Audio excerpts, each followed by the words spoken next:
We shall be led in prayer by the Majority Floor Leader, Senator Vicente C. Soto III. Heavenly Father, we worship you alone, the one true God and no other. We bow down before you, asking forgiveness for our sins against your holy will.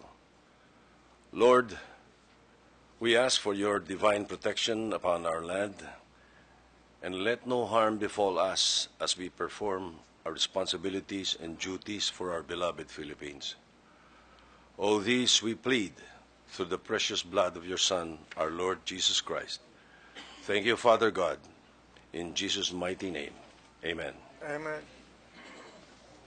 Secretary, will please call the roll of senators. The Honorable Senator Judges Angara, Arroyo, Cayetano Alan Peter Compañero, Cayetano Pia,